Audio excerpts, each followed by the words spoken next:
जय हिंद साथियों। एलएमएल जनता की आवाज में स्वागत है। मैं हूं क्रांतिवीर पत्रकार मदन लाहौरिया। चर्चा बुलंद है कि गरीबों को तबाह करने पर उतारू है हरियाणा एवं केंद्र की भाजपा सरकार। इस कोरोना महामारी के दौर में पिछले एक साल से हरियाणा के मध्यम वर्ग के लोग एवं गरीब तबके के लोग पूर्णतः तबाही के दौर से गुजर रहे हैं।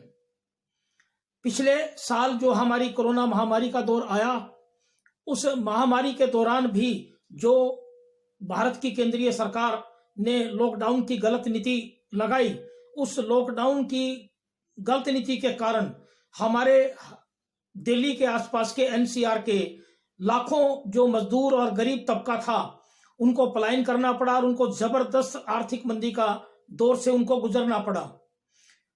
इस बारे में हमने पहले भी कई बार खबरें लिखी कि जो पिछले साल हमारे भारत के माननीय प्रधानमंत्री नरेंद्र मोदी जी ने गलत नीतियां अपना करके जो लॉकडाउन जबरदस्त किया, उसकी वजह से हमारा भारत का व्यापार बिल्कुल ठप हो गया। मध्यम और गरीब लोग तो प्राय तबाह हो गए और उन मध्यम वर्ग के लोगों की और गरीब लोगों के हजारों लोगों ने आत्महत्याएं की।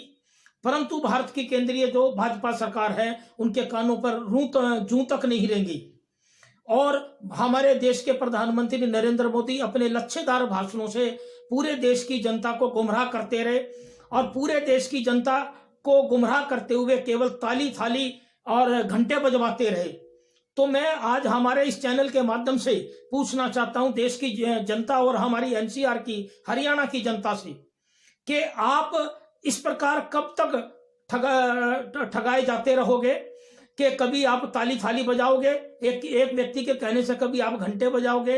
तो मैं पूछना चाहता हूं सभी हमारे बंधुओं से कि भाई बीमारी जो होती है, बीमारी तो ठीक बीमारी के इलाज से होती है, वो ताली थाली बजाने या घंटे बजाने से बीमारी कहां ठीक होती है। दूसरा, हमारे गरीब वर्ग ने इस बात को देखा कि हमारे गरीब वर्ग पे, मध्यम वर्ग पे चारों तरफा मार पड़ी कि एक तो उनके काम धंधे बंद करवा दिए गए, जबकि बीमारी का किसी लॉकडाउन से या किसी बंदी से कोई मतलब नहीं होता। हमारे देश में संक्रमण की बीमारियां पहले भी आई हैं, चेचक भी आई है, टीबी भी आई है, परंतु कभी भी काम धंधे और व्यापार बंद नहीं किए गए। आज हम इस बात की चर्चा दोबारा से क्यों कर रहे हैं कि इस वक्त जो हरियाणा और एनसीआर में जो कोरोना के दूसरे फेज के अंदर जो बहुत भयंकर रूप निकल के आया है और सरकार से बिल्कुल कंट्रोल नहीं हो पा रहा, उसका कारण यही है कि पिछले एक साल में जो कोरोना महामारी के मामले में भारत की केंद्रीय सरकार, मोदी सरकार और हरियाणा की भाजपा सरकार ने जो लापरवाही बरती है और जबरदस्त लापरवाही बरतते हुए जो लोगों को मौत के कगार पे लाके खड़ा कर दिया है। तो आज इस बात की चर्चा करनी बेहद जरूरी है कि उसके पीछे मुख्य कारण क्या है। उसके पीछे मुख्य कारण हमारे भारत के प्रधानमंत्री नरेंद्र मोदी ने जो एक तरफा जिद कर रखी है कि मैं सत्ता पे, देश के हर कोने पे कब्जा करूं, ये उसी का मुख्य कारण है। कि अगर आप पिछले एक साल पे देखेंगे विवरण, तो इस बात का पूरे देश की जनता और हरियाणा की जनता को विशेष तौर से अंदाजा हो जाएगा कि कोरोना महामारी के पीछे ये क्या राजनीति है। कि पिछले साल 2020 के जनवरी फरवरी के अंदर ही हमारे भारत के लाखों जो अमीर लोग हैं वो विदेशों से बाई फ्लाइटों के द्वारा जब आए और उनको लाया गया और हमारी किसी भी प्रकार से कोरोना का इंतजामात नहीं किए गए, तो उन इंतजामात ना करने की वजह से ही, और दूसरा हमारे देश के प्रधानमंत्री नरेंद्र मोदी ने जो अमेरिका के राष्ट्रपति ट्रंप के चक्कर में जो फरवरी में दौरा फिक्स करवाया, उसके पीछे पूरे देश को मौत के कगार में पहुंचा दिया। हमारे हवाई अड्डे खुले रखे, इस बात की हमने चर्चा पहले भी की है। बार बार चर्चा करना क्यों जरूरी है कि हमारे देश की जनता और हरियाणा की जनता जागे। जनता के सोए रहने की वजह से ही आज हजारों लाखों लोग 2 लाख से ऊपर का आंकड़ा आया भारत के अंदर मौत का। और इस वक्त जो दूसरा फेस है उसके अंदर पूरे देश के अंदर रोजाना 3000 से ऊपर लोग मर रहे हैं। और विशेष तौर से एनसीआर में, गुड़गांव में डेली के 200, 250, 300 की एवरेज आ रही है और सरकार बिल्कुल हेल्पलेस है, सरकार बिल्कुल लापरवाह है और कहीं भी नियंत्रण नहीं कर पा रही। ये बार बार चर्चा करना बेहद जरूरी क्यों है कि मैं जनता से पूछना चाहता हूं कि आप कब तक सोए रहेंगे, क्योंकि जनता में से विरोध ही नहीं आ रहा। और जनता खुद मर रही है इस बात के लिए। आज जनता को जागना पड़ेगा। भाजपा ने जो गलत नीतियां अपनाई और जो हेल्थ के प्रोग्राम उन्होंने ऊपर फर्जी नारे दे करके लगाए, आज हरियाणा के एनसीआर के आप हॉस्पिटलों की हालात देखें, बिल्कुल जर्जर पोजीशन के अंदर है हमारे सिविल हॉस्पिटल हरियाणा के। किसी भी से उनकी बिल्डिंग इमारतें देखें। विशेष तौर से मैं सभी दर्शकों को यह बताना चाहता हूं कि जो गुड़गांव पूरे देश के पटल पे और विदेशों के अंदर नाम रखाता है, आप जरा आकर के वहां का हॉस्पिटल तो देखिए, सिविल हॉस्पिटल तो देखिए। और हरियाणा के जो स्वास्थ्य मंत्री हैं वो अनिल विज अपने आप को गब्बर सिंह कहते हैं। वो गब्बर सिंह है कहां पर? जब 2014 में जब चुनाव हुए हरियाणा विधानसभा के, तो वो अचानक छापा मारते थे स्वास्थ्य मंत्री बनके हॉस्पिटलों की छतों पे। उनके छापा मारने से क्या हुआ? क्योंकि ये पूरे भाजपा और आरएसएस के लोगों ने केवल भाषण देने जाने हैं, लच्छेदार भाषण, और ये इस टाइम सत्ता के भूखे भेड़िए हो चुके हैं। सत्ता के भूखे भेड़िए होकर के जनता को मौत के ग्रास के अंदर पहुंचा रहे हैं। जो आज जो परिणाम निकल के आ रहा है वो उसी चीज का परिणाम है। माना कि जनता ने इनको वोट दिया 2014 में, माना कि दूसरी देश की राजनीतिक पार्टियों की बहुत बुराइयां थी, परंतु उसका यह अर्थ नहीं होता कि कोई देश का राजा बन करके गलत नीतियां जब देश पर लागू करे तो जनता चुपचाप देखे। और जनता का चुपचाप देखना भी सबसे बड़ा अपराध है। ये वेद शास्त्रों, हमारे वेदों के अंदर ये वर्णित है इस बात का।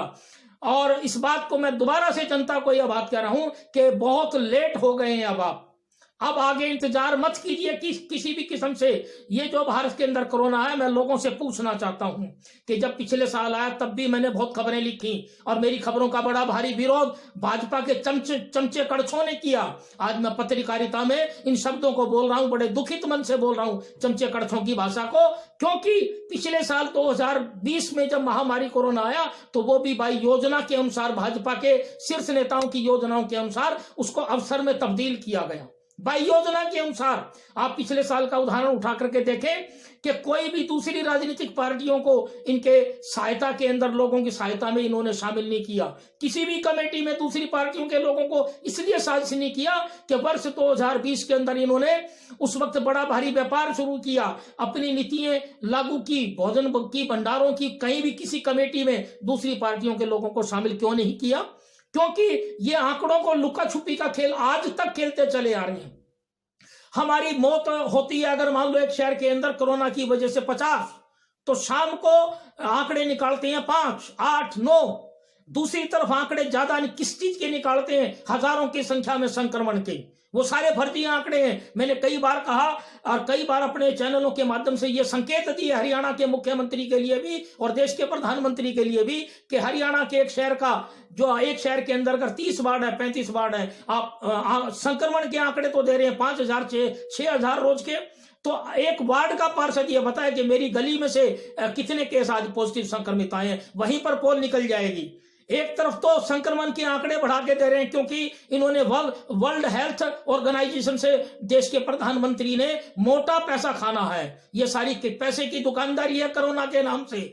आज जो लाशों के जो ढेर लगे हैं सेकंड फेज में, ये उसी का परिणाम है कि जो पिछले साल हमारे देश के प्रधानमंत्री नरेंद्र मोदी ने पैसों के खाने की वजह से कोरोना महामारी को देश में लेके आए।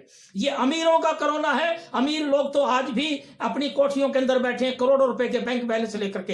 ये बात मैंने पहले भी संकेत दिया है, मैं कोई अमीरों के वैसे खिलाफ नहीं हूं। आज अगर समाज की गरीब लोगों की लाशें जा रही हैं, गरीब लोगों पे 4 गुना जुर्माने लग रहे हैं, उनके लिए आज कहीं भी ऑक्सीजन सिलेंडर नहीं मिल रहा, किसी भी कीमत पे हॉस्पिटल उनको एडमिट करने को तैयार नहीं है, तो मध्यम वर्ग और गरीब लोग जाएं कहां इस देश के? इस देश की रीढ़ की हड्डी हमेशा मध्यम वर्ग और गरीब लोग ही रहा है। और ये राजनेता, हमारे देश के प्रधानमंत्री इस बात को ना भूलें कि वोट देता कौन है, सरकार बनाता कौन है। अगर आज प्रधानमंत्री नरेंद्र मोदी सत्ता पर बैठे हैं तो इन गरीबों के सहारे बैठे हैं, मध्यम वर्ग के सहारे बैठे हैं। आज भाजपा के दिमाग में इतना भारी घमंड आ गया है। मैं खुलेआम इन शब्दों को कहना चाहता हूं कि पिछले साल 2020 से जो इन्होंने कोरोना के अंदर क्या क्या नहीं किया, यहां तक जो हमारे गुड़गांव और एनसीआर के अंदर जो हमने प्रैक्टिकल ये देखा कि जो स्टार्टिंग में तो इन्होंने व्यापार किया टेस्टिंग किटों के नाम से, इन्होंने चाइना का बड़ा विरोध किया, बड़ा मजाक उड़ाया, परंतु आम जनता इस बात को आज भी जांच करे कि हमारी जो किटें वो आई कहां से?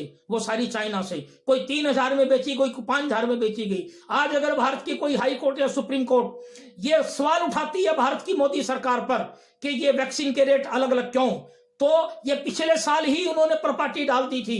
इन्हीं के समर्थक लोगों ने अपनी फर्जी एनजीओ बना करके रातों रात, और गुड़गांव में इस बात के बेशुमार उदाहरण है, रातों रात फर्जी एनजीओ बनाकर इन्होंने टेस्टिंग, कोरोना की टेस्टिंग किटों का धंधा स्टार्ट किया। कोई 3,000 में बेची, कोई 5,000 में बेची गई। इसी प्रकार जो डॉक्टरों के पहनने के और मरीजों के मिलने की जो पीपी किट थी, हमारी पीपी किट के रेट कोई रखे गए 5,000, कोई रखे गए 8,000, कोई रखे गए 10,000।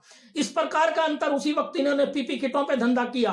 फिर कोरोना के जो सैनिटाइजर कैबिन बनाए गए, उन कैबिनों का धंधा, सैनिटाइजर का धंधा, मास्क का धंधा, इन्होंने पिछले साल 2020 में जबरदस्त कोरोना को धंधे में कन्वर्ट किया। और भाजपा पार्टी ने गुड़गांव और में विशेष तौर से, जो गुड़गांव सबसे बड़ा रेवेन्यू देता था, वहां मध्यम वर्गों को खत्म किया, गरीबों को खत्म करने की साजिश रची। और गुड़गांव जैसे शहर के अंदर से लाखों कर्मचारी बाहर भेजे गए जानबूझकर साजिश के तहत, और गरीबों को लूटा गया, लोगों के काम धंधे बंद करवाए गए। अब आ जाइए कि जो हमारे मध्यम वर्ग के रेडी पटरी वाले, वो आज बिल्कुल बर्बाद हो चुके हैं। उसके बदले में ही उनके बच्चों की फीस, उनकी बैंकों की किस्तें कहीं भी नहीं रोकी गई। आज वो बच्चे पढ़ाएं कैसे? एक बात और मैं चर्चा करना चाहता हूं इस वीडियो के अंदर, कि हमारे स्कूली बच्चे बर्बाद कर दिया, हमारा शिक्षा पूरा बर्बाद कर दिया, और चिकित्सा जगत पूरा बर्बाद कर दिया। तो यह प्रधानमंत्री क्या इस काबिल है? इस प्रधानमंत्री को तुरंत अपनी आत्मा पे आवाज से इस्तीफा देना चाहिए। और हरियाणा के मुख्यमंत्री को भी, आज हरियाणा की क्या हालत बना दी इन्होंने, बद से बदतर हालात बना दी है।